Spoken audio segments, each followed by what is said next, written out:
What's going on, everyone? I'm Jaren, and today we are talking about Transformers Rise of the Beasts.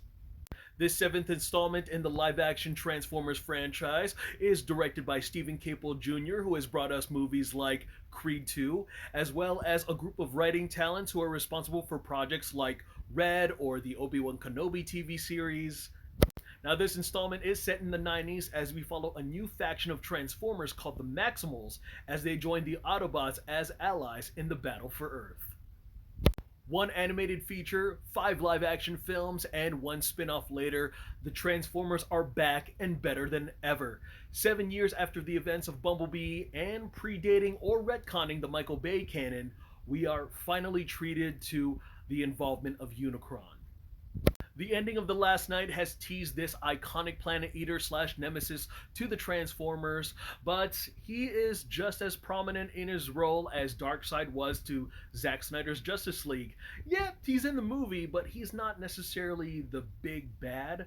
I mean, sure, he's big, alright, but he's not really our focus. He's voiced by Cole Domingo, the very talented actor who has done projects like Euphoria or the 2021 Candyman reboot. But I hope this guy sticks around because for now, the role of Unicron is just more of a looming threat, and I think we have not seen the last of him. First best thing I would love to praise about this movie was how well they handled the human characters in this story. From Revenge of the Fallen to The Last Night, I despise the human elements that they were just so irritable and such a drag. You know, with the first Transformers, I didn't mind the characters and this entire ensemble that we had because there was a nice balance of the hyper frenetic characters and also the well grounded characters that kind of had their own thing going on until they all teamed up for that one big showdown. And then, we have Bumblebee, which kind of scales things back where we're a little bit more focused with the relationship of Bumblebee and Haley Steinfeld's character, and I thought that was a lot more emotional, a lot more wholesome. Here we have Anthony Ramos, who plays Noah, a disgraced soldier who's struggling to provide for his family, including taking care of his ill brother.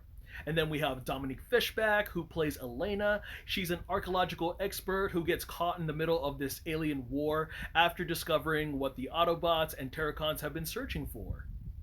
Now, I thought our writers did a pretty good job at not trying so hard to force a romance in the script between our two main characters just because one is a male and one is a female, but the way that they built the relationship between Noah and his little brother, I thought was kind of a missed opportunity to bring him along on the adventure because they just kind of leave him at home, and I thought the journey, the relationship dynamic would have been a little more sentimental had the brother be involved in all this alien war stuff. I mean, yeah, like the kid is sick and he shouldn't be put through that kind of trauma, but I don't know. I think it would have given Noah just a little bit more to his character. Your favorite Autobots are back. Optimus Prime and Bumblebee, along with some new faces like RC, Wheeljack, Stratosphere, and Mirage, played by Pete Davidson. I think Mirage might make or break the audience depending on your preference level of humor.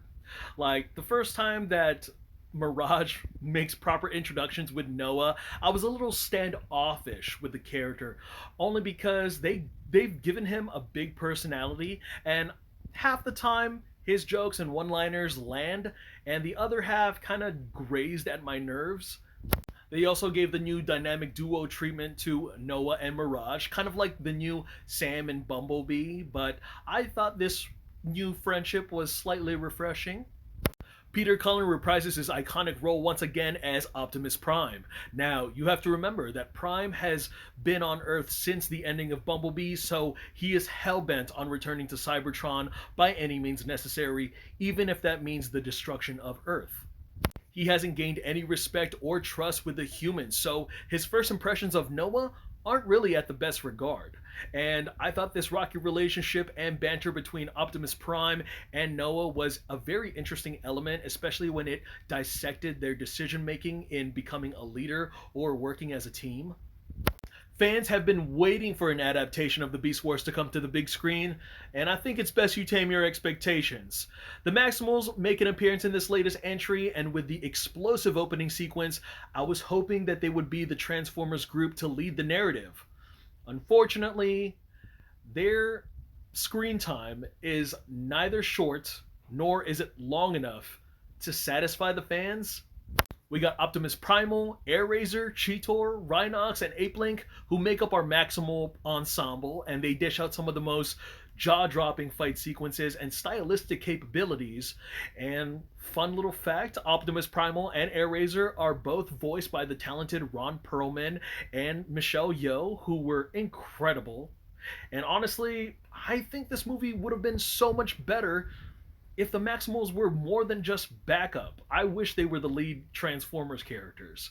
Thank goodness that Megatron was not the villain this time around. I think that his resurrection has been so derivative to the franchise. I mean, Hugo Weaving didn't even want to voice him anymore. It was like beating a dead horse. Peter Dinklage lends his voice to our lead Terracon, Scourge, who is vicious and relentless compared to any Decepticon that we've seen on screen. He likes to take the emblems from all the Transformers that he defeats, which is pretty intimidating, and because Scourge's existence is to serve Unicron at all costs, he is very persistent on each move he makes against our heroes. With the exception of the Bumblebee spin-off, the Transformers films have very well known to have the same derivative plot. We are on a time-sensitive mission where our heroes and villains are trekking across the globe to reach a specific item, a MacGuffin that could easily be used to bring our heroes home or destroy the world. It's a simple destination A through B scenario, but I absolutely admire that they've taken this big set piece and brought it to Cusco, Peru, specifically the beautiful landscape of Machu Picchu. There are a few stylistic choices that I do miss about Michael Bay being behind the camera when it came to the action sequences, but here I was really thankful at how spread out that a lot of the fight sequences and explosive set pieces were, especially within the last 20 minutes, which was full adrenaline rush, and especially the CGI being such as good as it is. What each Transformer was able to wield as far as techniques and weapons, including the Maximals, and how the humans were able to get in on the fight, were magnificently realized on the screen, and for once it didn't look like a jumbled up metal yard rolling up in the air.